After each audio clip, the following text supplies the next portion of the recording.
everyone. Thanks for tuning into this week's Matterloading session. As always, I'm Nina. As always, I'm Kyle. We'll tackle some of the spicy issues to come out this week. We're gonna go from small stories to big stories, human stories to governments to countries. We'll end with stories about the environment, which of course concerns all of us. Let's start off by talking about the controversial Belo Ad. If you haven't seen the ad, good for you, but basically it's a woman sitting on a couch watching the news about the pandemic, whether ECQ, MECQ, GCQ, whatever, and they're gradually getting quote-unquote ugly and like gaining weight and they're gaining blemishes, and basically the ad wants you to feel bad, I guess, and then it ends by saying tough times call for beautiful measures. And this is an example of what is called inadequacy marketing. It's when you market something by making someone feel bad about a certain feature they have, and then you advertise a particular solution to that. And the beauty industry has been using this for a long time. The Belo Medical Group is not any different. They say that the ad is merely a reminder that if you're ready to make a decision to take care of yourself again, they're there to help. But obviously, a lot of people didn't like that messaging. The ad was swiftly taken off, and the Giggle Group, which made the ad, as well as the Belo Medical Group, issued statements of apologies like later on, like a few days after. So I guess as much as the issue is resolved, a lot of people are still talking about what it means about like the beauty standards we place and all those things. Yeah, so that's one way to look at the issue, which is, as Nina said, the prevalence of inadequacy marketing. Another thing that you could take a look at is the fact that it was just made. I know a lot of people who got shocked that it even made it to the air, because usually they go through several audience tests before they release an advertisement like this. So there are two possibilities in my opinion. It's either they didn't do the test, which means that they were just being bad at their jobs, which means that they don't really care too much about how it affects people by not doing the test, or they did do the test and the audience did not really pick up on these really bad shamey things. So either way, you need to confront some really harsh realities about, our societal condition, where even if you have had an audience test, the fact that it made it to the air just means that the common person who is probably not that vocal in social media or anything, they're probably saying that,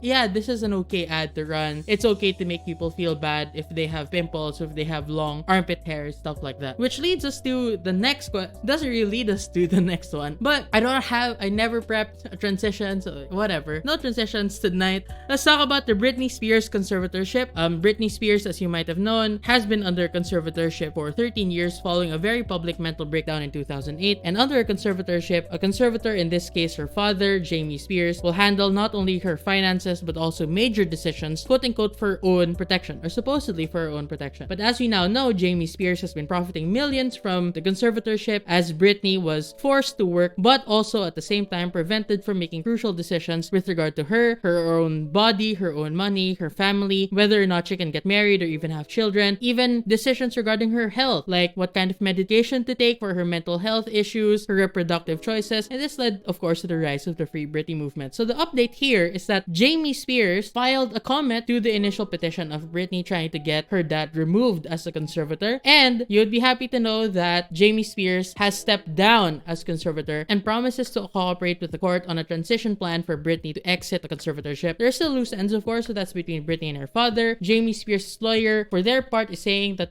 these attacks are unjustified. There aren't any real reasons for him to be disqualified as conservator, and that he's doing this just because he unconditionally loves Britney Spears. But keep in mind that even though Jamie Spears is gone, that doesn't mean that the battle is over. She's still under conservatorship. The characters are just going to change for now, and this should also not stop overall conversations about conservatorship in general. So I feel like there are lots of things that we can talk about in relation to this. One of them is guardianship, which is similar to a conservatorship, except it's for the elderly, and it's also abused to a large extent, especially in the United States, but that's a story for another time. But the main debatable issue here is, should we even allow these kinds of conservatorships to exist in this particular form? Should we allow other people to make decisions for anybody else, especially when there's a gray area with regard to their mental capacity to do something? Yeah, so our next news now looks more into local issues. The COA talked about the 67 billion of the DOH that were misused, or as they call it, deficiencies of the Department of Health in terms of managing the pandemic fund. Noted that these things contributed to the challenges faced by the agency in responding to COVID-19. Among the issues highlighted by state auditors were irregularities with the procurement process and the lacking documentation in various contracts entered into by the DOH. So that's a really big red flag. COA also pointed out that some medical equipment and supplies purchased for the pandemic response were either unused or not immediately used due to the lack of planning. So a lot of things were wasted in terms of money, and even the equipment, when the money was used properly, were not implemented as well as they could have. So meanwhile, the DOH claimed that the funds flagged by COA are actually accounted for, and the amounts were all spent for the purchase of necessary medical supplies and payment for medical workers, etc.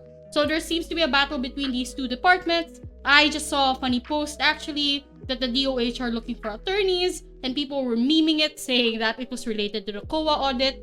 So, we'll see how this unfolds, but it's a big red flag that a lot of money again is misused, missing, whatever you want to call it. Obviously, there might be corruption in play here. It comes in many forms. Either the money is being pocketed, or people are buying things for overpriced prices, or they might be buying things that are unnecessary, like really expensive laptops for gaming when all you need to do is Excel. Yeah, but to be fair to them, I do understand like the initial impulse to say, oh, I really need a good laptop because I'm going to have to process like mountains and mountains of data. But that's a way that corruption happens. And I feel like debaters and people in general just think that corruption is you're gonna just take some money and put it in your pocket. But like that's not just the only way like corruption happens. A more common way is the government does allow government officials or government employees to have certain things using taxpayers' money in order for them to do their job well. And one of those is, for example, service cars that are enjoyed by government officials. A typical practice is you would see a lot of these service cars being bought for exorbitant amounts of money. And this is the reason why Duterte, for all his faults, I commend him for imposing a limit on that, such that you cannot, if you're a government official, you can't have a service car worth more than 1 million pesos. It feels like that's what's happening here, where you go like, I need a laptop in order to process a lot of this information, and then they go around and get the most expensive, the coolest laptop that all the rich kids want, and you end up having it because of taxpayers' money. So that's one of the explanations that I can think of. I'm not sure if this is the real reason why, they spent 137,000 on a laptop. An alternative explanation is that they overstated the amount that they had to spend, and then they pocketed the difference. I'm not sure. This is all speculation for me, but I'm pretty sure that those things happen regularly anyway. But next story that we're gonna talk about is this rumor about how certain employers impose a no vaccine, no work policy. Yeah, the Department of Labor and Employment, better known as DOLE, has received reports of companies allegedly enforcing a no vaccine, no work policy, which means basically that people are not allowed to work so long as they're not vaccinated, and it has yet to receive any formal complaint on the matter, right? So there's no formal complaint, but there are rumors that this is taking place, and this actually goes against an earlier statement where DOLE said that employees should not be discriminated against in terms of their employment based on their vaccination status. And a vaccination card is also not a requirement for employment. They added that employers cannot coerce workers into getting vaccinated, but only encourage them. So you might say that this is a way to encourage people to get their vaccines, but you can also say that it might be overstepping their boundaries. Like Kyle and I have differing opinions here. I think principally speaking, there is something that is sort of a red flag, and private companies should not use a policy like this, but I do understand where they're coming from. Yeah, I feel like it's all context specific. Like, if you have an employer that has given you the opportunity to get vaccinated, like they procured the vaccines for you, but then you chose not to take it, I feel like in that situation, the employer has the right to say, if you're not going to get vaccinated, unfortunately, we can't let you near the premises. But even that is debatable, because what if it was a religious reason why they did it? What if they had a philosophical reason for why they refused to take a vaccine? And in the past, you've had a lot of these reasons being honored. Unless there's a compelling reason, you cannot really compel them. And this has never even been tested on the level of private employers. Maybe they can do certain rules. Is that a valid form of discrimination? Those kinds of things. Because discrimination, treating people differently based on certain factors is not absolutely banned. Like, if two groups of people were substantially different, then it's okay for you to treat them differently. But the question now is this one of those exceptions where you can make those different treatments depending on a certain factor, like whether or not they have a vaccine. So that's where we're at right now. Again, I feel like this could be debatable, but it really is context specific in, reality, where you can't just say that, oh, this is entirely not a good policy or this is entirely a good policy. There's probably levels to it within a spectrum that we should be aware of. But this leads us to the next story, which is Isco Moreno being slammed by Duterte. So what happened here is Duterte was making personal attacks against an unnamed official, though everyone kind of had a feeling who it was, but the content of the attack makes people believe it was Isco Moreno, right? So Isco Moreno used to work in show business as an actor, but even before that, he was trying to make it as a model. So they had pictures of themselves in undergarments, and when Duterte was attacking politicians who were wearing briefs and bikinis in photos, people thought that it was about Isco. It could have also been about Mocha Uson, but at the time, right, the heat was on Isco. So everyone knew that Duterte kind of had an incentive to attack Isco in this particular way. And predictably, you saw a lot of trolls and DDS individuals attacking Isco as a result. And you had Harry Roque denying everything, saying that Duterte did not actively,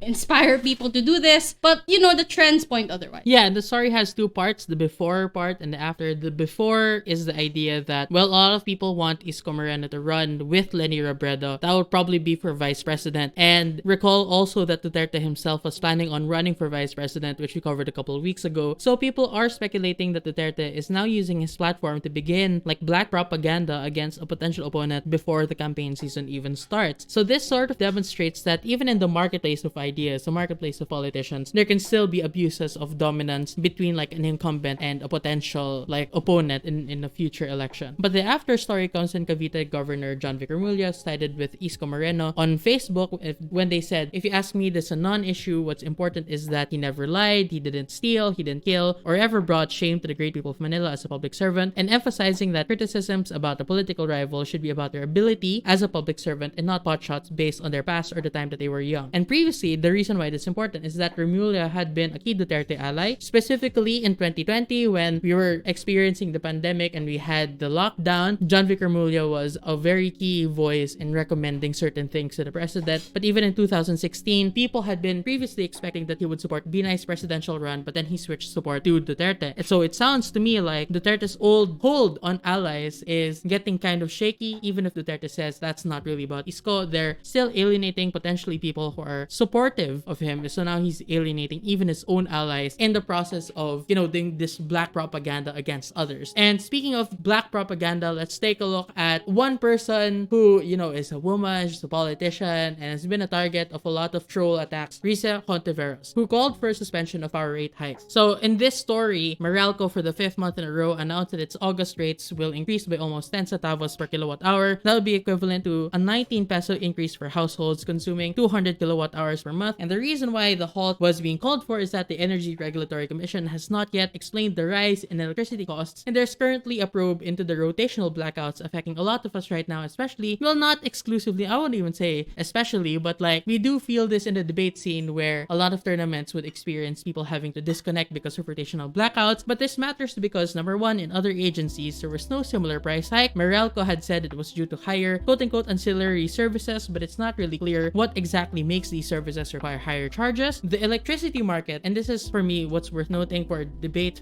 context, the electricity market is highly regulated by the ERC, which is meant to ensure under the law that electricity is priced rationally. So the way that this works is you have, the ERC, and before Meralco or any electricity company, before they can increase the hikes, they have to send the proposed rates, the new rates, to the ERC for approval. So that's the way that, you can control the prices as the government. The problem is, in the meantime, while the review is pending, these rates can be approved on a provisional basis. So those provisional rate increases, there isn't really a remedy for this other than the fact that if it is later rejected, they have to roll it back and they have to refund people who have had to pay more as a result of that price hike. And we've seen this instance already happen in the past. if you are aware, when the pandemic started, a lot of people were complaining that their bills were somewhat higher than they usually were. And a lot of people said that could be because of the fact that everyone's at home and using all the devices, but other people pointed out that the anomalies were too huge to disregard. And so after a while, some people actually got refunded by Meralco. So it proved that there might have been an actual price hike that not a lot of people were aware of. So that's it for local news. Let's go to the international scene, because a lot of interesting things are happening abroad. So Sudan's dictator was handed over to the ICC recently. So Sudan will hand over its ruler, Omal Al-Bashir. If you're familiar with who that is, if you're not, then you should probably read up more, because debaters have been talking about this ruler for quite a while in the decades scene. now, actually. Decades now, yeah. And they were handed to the International Criminal Court along with 2 other officials wanted for the Darfur conflict. If you don't know what that conflict is, it's fine. It happened in 2003, but basically Al-Bashir, who is 77 now, has been wanted by the ICC for more than 10 years over charges of genocide, war crimes, and crimes against humanity in the Sudanese region. So the United Nations says that 300,000 people were killed and 2.5 million people were displaced during the Darfur conflict, which erupted in the vast western region, right, during the year of 2003. Yes, and the cabinet's decision to hand him over came during a visit by ICC Chief Prosecutor Khan, but it still needs to be discussed because it's unclear if Al-Bashir would be extradited to face trial in the Hague, or, the face trial in Sudan. I think it's worth noting again that the ICC, or the International Criminal Court, has jurisdiction to again try genocide, war crimes, crimes against humanity. So if you need a refresher on that, we did talk about it in our previous episode about genocide, like around 50 episodes ago, or more than 50 episodes ago. But it's there on the Spotify. Just scroll down, I guess. But another thing that's worth noting here is that why are we questioning like whether they will go to The Hague or like remain in Sudan? The reason for that is even if you don't try them in The Hague, there is a very strong possibility that Sudan, just like most countries in the world, they have quote-unquote domesticated international law. So as you may know, these crimes against humanity, genocide, war crimes, they are criminalized by the Rome Statute. But even if you are not a party to that, there are most countries have put it in their statute books like, yeah, genocide is a crime that you could be, tried for even if you're not a party to the Rome Statute anymore. So if you take a look at the Philippines, even if Duterte has successfully pulled out of the Rome Statute or pulled out of the ICC, they can still be tried under our domestic, law that is similarly criminalizing genocide and crimes against humanity and war crimes. But our next story is about Iran's new hardline president being sworn in. So Ibrahim Raisi is an extremely conservative cleric who was sworn in as president recently, and before his election, he was the head of Iran's judiciary, spent much of his career as a prosecutor, and is on a US sanctions list over his human rights record. And Raisi, when he was elected, the election was actually skipped by many Iranians who saw it as being rigged in his favor. So he takes office not only in a controversial manner, but also during a turbulent time, because Iran is facing a lot of economic weakness. They have to worry about the pandemic, they have to worry about the water shortage, they have to worry about American sanctions, but also tensions are running high with Israel because officials of Israel have accused Iran of carrying out a deadly drone attack last week on an oil tanker in the Indian Ocean, and the oil tanker was managed by an Israeli company. Israel may soon retaliate for that attack. You have seen in the past that Iran has been consistently being, involved in these sort of cases. Most notably, they were a party to the oil platforms case, which is one of the landmark decisions of the International Court of Justice, which every law student has had to read, including myself. But enough about that. That's extremely important, but we don't have enough information to talk about the new hardline president other than the fact that he's a hardline president.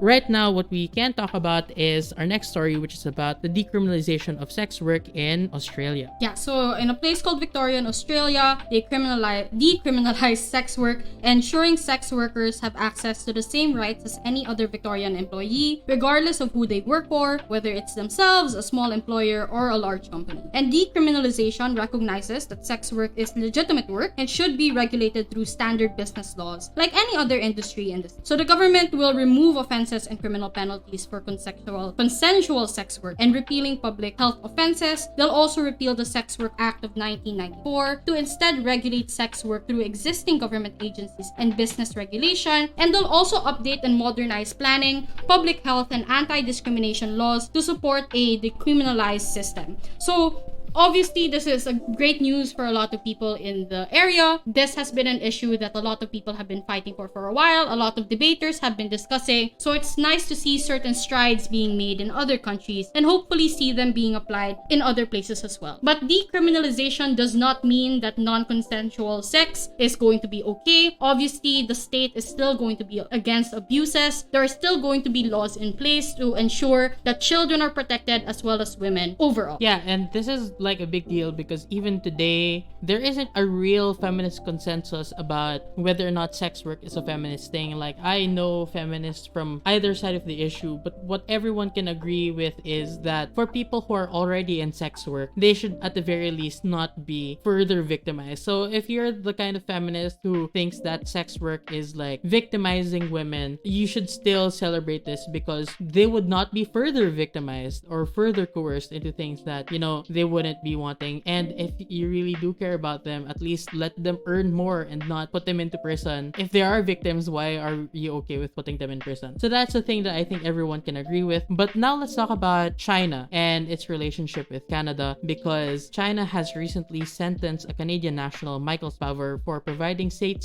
secrets. In other words, espionage. He was sentenced to 11 years in prison for that crime, and this case is seen as somewhat of a retaliation for the jailing by Canada of a Huawei executive. Spavor's conviction happened during the closing arguments at Canada's Supreme Court over that Huawei executive, which was, by the way, an extradition case. So for those of you who don't really know what extradition means, it's when someone is wanted for a crime in one country, and that person is hiding or is residing in another country. So you just ask that other country, hey, could you send us over this person that we want to try or want to jail here in our country? So in this case, the United States was asking Canada to extradite this Huawei executive, Meng Wanzhou, who was allegedly connected to possible violations of trade sanctions on Iran, and send him to the United States. So the reason why actually people are calling it hostage politics, and the reason why people are calling it hostage politics is, number one, even though Spavor is technically entitled to appeal his conviction, that's likely not going to work because China's justice system has a conviction rate of 99.9%. So China's justice system rarely, if ever, grants appeals. The second reason is because the sentence given to Spavor also included deportation, but it was unclear if the deportation will happen during the 11-year sentence, before the sentence is being served, or after the sentence is served. So we don't know the timeline for the deportation, but China has in the past deported foreigners that have not served prison sentences. So people say that the deportation and the time that they are going to deport him is an additional bargaining chip for Beijing. And Spavor, by the way, has been jailed in China since 2018. Now he has to spend even more time in jail unless Canada does something, and it's still debatable whether Canada should do something. And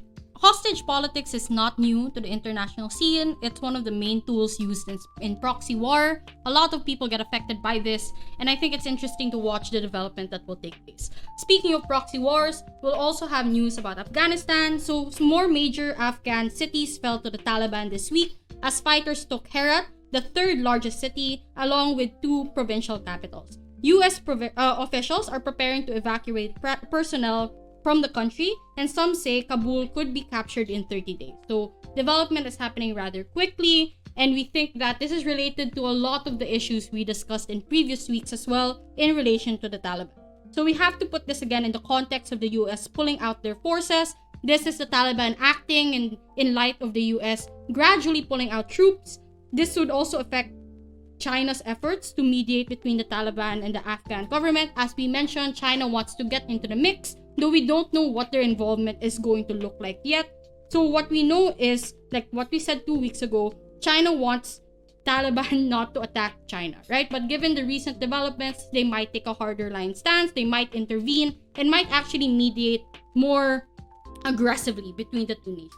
Similarly, we don't know how it would affect the Afghan people or government, especially in terms of how they'll look at the US, especially in light of last week's story about how the US is welcoming Afghan people who sided with them as refugees. But you might be able to argue that this would reasonably cause some degree of persecution from the Afghan government. Yeah, so I feel like this story is quite important because you do see that the Taliban is winning a lot of major battles lately. Another debatable thing, so there are several layers of debatable topics here. One is like, what should China do? Another is, what should America do? Another is, should we consider people as refugees? But another thing that I think might be important is, how should we treat or view the Taliban? Because we might consider this as bad news from the perspective of the United States, who believes that the Taliban is just a bunch of terrorists. But you also have to consider that the Taliban was funded and radicalized by the United States during the Cold War, when they were like, hey,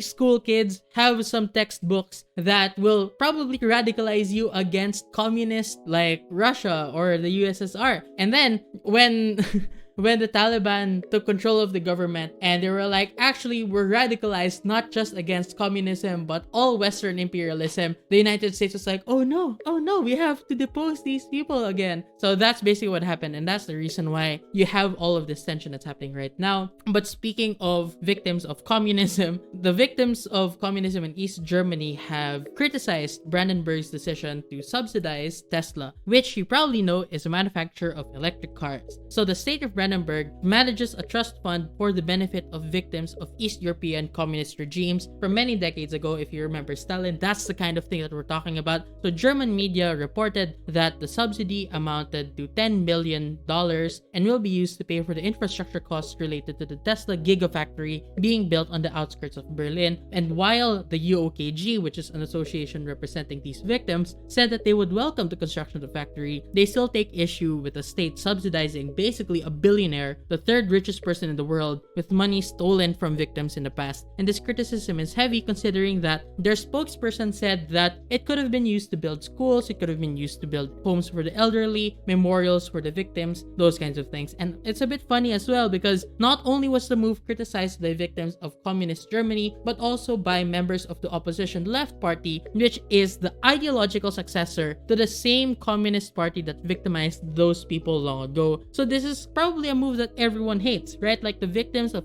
the Communist Party are angry that the money reserved for their benefit is going towards Elon Musk and Tesla, and the successor of the Communist Party is angry that the government is subsidizing capitalists using public funds, but still allowing that capitalist to keep all the profits. But another interesting angle here is the fact that it's Tesla, which is a relatively greener technology that we should try to move towards, and this demonstrates that there are almost always trade-offs in the fight for climate justice. And you can also defend this decision by arguing that this is a worthwhile endeavor that will benefit the families of victims as well, because it boosts the economy and can, albeit marginally for now, help future generations. Though we have to recognize that in the short term, of course, there's a lot of money that could have been used to build beneficial infrastructure for the short term. Speaking of Elon Musk and Tesla, let's also talk about one of his other passions, which is space. So in 2019, the US government promised to return to the moon by 2024. And NASA has been working to develop really good spacesuits that function as one-person space vehicles. So what that means is it'll be a suit that will be absolutely sure that they can survive on the surface. What makes the spaceships or these suits so cool is that they have life support systems which recycle everything to make it livable for long periods of time. So basically, they turn urine into drinkable water, etc. The only problem is that a single suit apparently costs more than 1 billion USD. So that's a lot of money, right? And lawmakers have said that they're not willing to fully pay for the project. So NASA got the help of SpaceX to pay for the creation of the suit. So Elon Musk is now joining up with NASA basically to create these suits. And it's even possible that SpaceX itself will step in to build the thing after the development and conceptualization of the plan.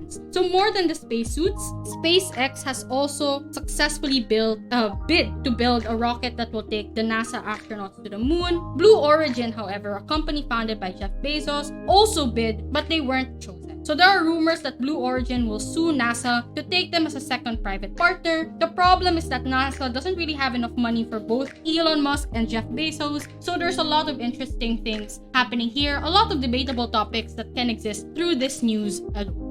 Yeah, so one of them is why do we even want to go back to the moon? The other one is like, how much funding should NASA get? To what extent are their operations beneficial to the public?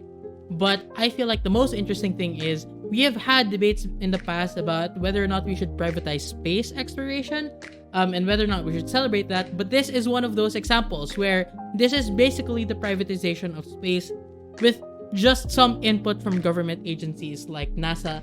It seems like because we have so many problems going on right now, people are sort of catching on and going like, we don't really need to fund NASA or SETI or the search for extraterrestrial intelligence anymore. Let's just focus on, actual things that we are suffering from.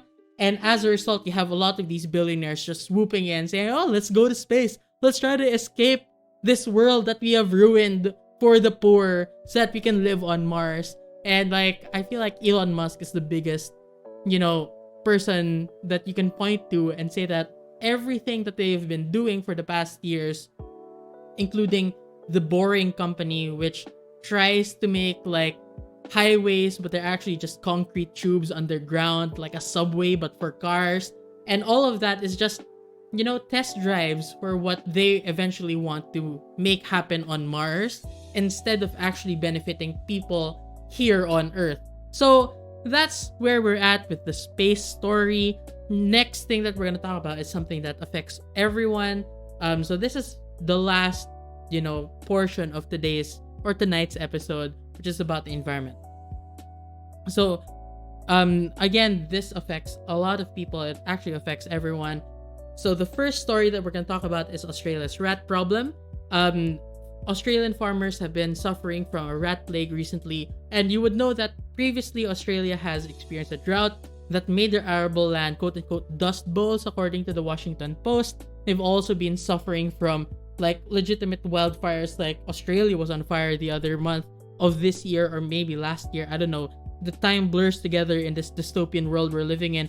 But anyway, Australian farmers were pleasantly surprised when rain started again this year, making their silos overflow with grain. They had bales of hay that were stacked tall enough to feed livestock for the coming years, but the abundance came with a downside, which is attracting thousands of rats. And so this is where the plague happens. They burrow deep into the hay or into people's houses and their homes and their walls and their couches and their refrigerators. I'm not even exaggerating. They're everywhere, to the point that a lot of farmers have had to send their families away because they literally could not sleep with all of the rats they could hear inside the walls. And even when they tried to trap them or poison them, they would die within the walls, so they couldn't even get the smell out.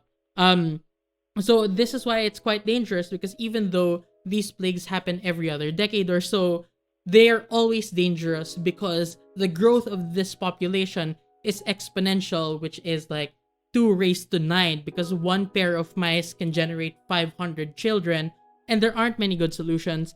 And one of the debatable solutions is that the South Wales government has got a hold of 1,000 gallons of a deadly bait called bromeliad, but scientists worry that the poison might inadvertently kill other species like eagles, owls, snakes, lizards that are currently feeding on the mice.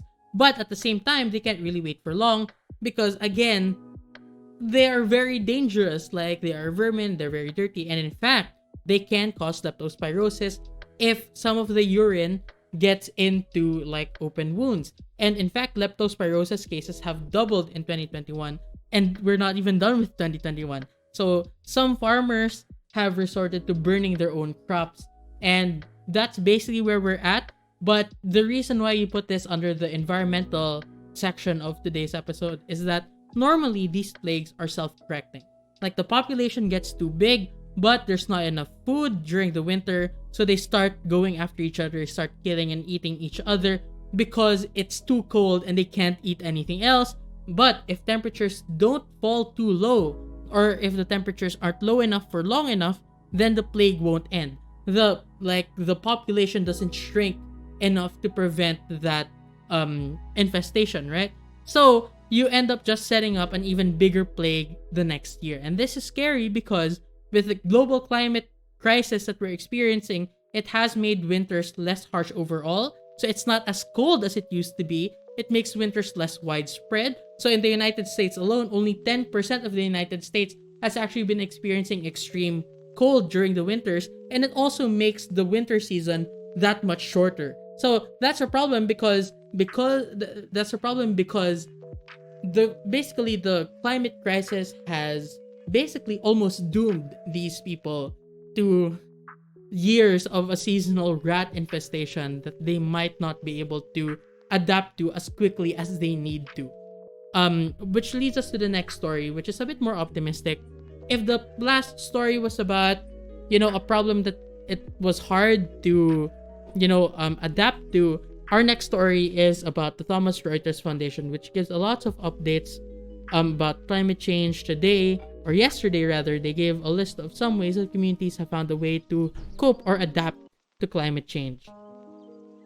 So the first thing that we want to talk about here is a story about India, which is currently regularly suffering from 45 degrees Celsius days, and you have had women in slums painting their tin roofs with white reflective paint to lower the heat that they actually feel. And this is important because it would be the people in the slums who would disproportionately feel the worst effects of climate change. They don't have much resources with which to combat these effects. If they're going to get flooded, they're the ones who are going to suffer. If you have 45 degrees Celsius heat, they're the ones who are going to suffer. So that's the reason why they painted their roofs with white reflective paint, so that they could reflect the heat back into space where it belongs, and not to them, so it would lower the heat that they actually feel. And this might be seen as a victory, especially since women are the ones pioneering this innovation. But of course, there's also questions of why does it have to be them? Why does it reach this point that people who are suffering have to do things for survival and then they get lauded after? I don't think it should reach that point. But at this point in time, with global warming and with the climate crisis, we take every victory we can get. So the next story here is that women in Zanzibar started growing sponges in the sea in order to find economic independence. So let's also talk about the successes of women in other areas. They used to farm fish and seaweed, but because of the rising sea temperatures, the seaweed yield has decreased and the fishes aren't showing up anymore. That's why they're now farming sponges. And some mothers have been using this to build houses as well as school their children as single mothers. So it's commendable because 90% of seaweed farmers on the island are women, and majority of farmers in general are women. And this might be seen as something carried on from decades ago, as well as the social hierarchy that exists. But I think this points out that climate change isn't just an environmental issue. Not only is it an economic issue, but it's also a feminist issue overall. So this is an example not only of the effects of climate change, but also an example of the feminization of poverty. Yeah, next we can talk about Kenya, since we're talking about farmers who are disproportionately female. Again, speaking of farmers in Kenya, farmers are using cotton waste biofuel to run their irrigation pumps, which you may know is the main way that they can ensure that water goes to their crops during times of drought by pumping water to these areas. But the biodiesel is cheaper than other fuels, and because it's using cotton seeds, which is a byproduct of the process of creating cotton, it doesn't really need extra land, and it's still environmentally cleaner. They use cotton seeds to make fuel better than diesel even, and they're using that fuel to make irrigation far more efficient. One Kenyan farmer even said that their earnings doubled in the past 2 years. In the past, biofuels have been rather controversial because while they are renewable, like you can plant corn and then turn that into biofuel, they also take up huge amounts of land, and this leads to bad effects like, for example, driving forest communities off their land so that the land can be used to make the fuel, which is what's happening in the soybean industry in places like Brazil. And it caused a lot of farmers as well to switch production from crops to be used for food to become crops to be used for fuel, which makes food shortages even worse. But this one again, since we're just talking about cotton seeds, this is used as a byproduct of making cotton. So what used to be waste gets turned into fuel. Yeah, I feel like we've talked about trade-offs before. This is another example of a trade-off that takes place. So while there is biofuel that's created, we also have to talk about food security and how that affects that. But I guess the next bit of news is about wildfires. We've talked about those in different sessions before in different episodes, but there seems to be an unexpected development in Europe where livestock farmers would set their goats and sheep loose to graze dense forests so that there's less material for wildfire to feed on. And typically, you have to spend a lot on resources in making these things called fire breaks, right? Basically, what they do is that they stop wildfires from jumping from one place to another. And this is common, especially since we can't stop wildfires from happening naturally. It happens because of the reflection of the sun, when there's drought, when there's a lot of flammable material nearby. So, by setting livestock loose, it becomes an unexpected way to make these fire breaks, right? And they're actually called firefighters now, which I think is pretty cute to call livestock. Yeah, and speaking of firefighters and fire breaks, there have been cases where fire departments spend a lot of money in making fire breaks that have a really, really low chance of working, which ends up being very bad, very unstrategic use of resources. So number one, it was good that just using goats, using sheep, very inexpensive, but at the same time, as a parallel, development, some people have created artificial intelligence tools to identify where these kinds of interventions would be more effective, like where these fires are more likely to occur, which fires are more likely to, be stoppable, which places are fire breaks more effective, those kinds of things. And while fire is notoriously difficult to predict, now we are gathering just an abundance of data to help fire departments predict these problems before they even start. Another example of tech intersecting with environmentalism can actually be found in Indonesia, where you see people making apps that try to gamify forest conservation with Pokemon Go-styled augmented reality. And the app is called Urandata, which encourages people to help map land across the Indonesian archipelago. So if you go to an area, you answer some simple question to earn points, and these questions will be about how the land is used, how, for example, it looks, for example, and some people actually compete with each other. There's also a leveling mechanic to it, and now it's being crowdfunded. So I feel like that's interesting. Gamification, or turning mundane tasks into games, has always fascinated me. So I'm interested to see how the environment will benefit from this. Yeah, this is for me all good and inspiring news, but we have to question whether it's sustainable. We have to ask why it's fair. As what Nina said earlier, that poor seaweed farmers and Indian slum dwellers have to bear the burden of adapting to climate change, but that's also debatable. There's a debate about whether we should try to even stop climate change or just try to adapt to it. And mostly that was, created by a lot of Republicans who say, let's not fight climate change, let's just adapt to it. We can always adapt to it. And a lot of people are saying we can adapt to it by just ignoring those kinds of people. And that's personally where I'm at. But also this week, the Intergovernmental Panel on Climate Change published their nearly 4,000-page report, adding renewed energy to address the global climate crisis. We're reading it right now too, but it's really long, so we're going to try to develop a separate episode about it. But let's just look at some of the highlights pointed out by the Washington Post. The first being that it's unequivocal that human influence warmed the atmosphere, ocean, and land. And this is language that you usually do not see in the scientific community with this level of confidence, because that's really not how the scientific community works. They use a process of induction, not deduction, so they're never 100% sure of anything. So it is very surprising and very, laudable that they use terms like unequivocal in this time, so that, no one says, the science is still not clear. The scientific community is still not in agreement. So that's the reason why we're doing it. Just to be clear, the report actually has had more than 12,000, if I'm not mistaken, more than 13,000 different citations to different, studies. You've had 237 authors. So it's just very clear that there are mountains and mountains of evidence that all point to the same thing. So we shouldn't ever tolerate people going but the science isn't all there yet. But secondly, that the last decade was more likely than not. So it's not as confident, but they also found that the last decade was more likely than not warmer than any period for the past 125,000 years, with warming to persist for the next few centuries, even in the best case scenario. So in essence, there's no turning back now. We can definitely mitigate those bad effects, but there is no hope in not feeling any of the effects. We are going to feel a lot of these effects, but we still have hope in mitigating the worst of it.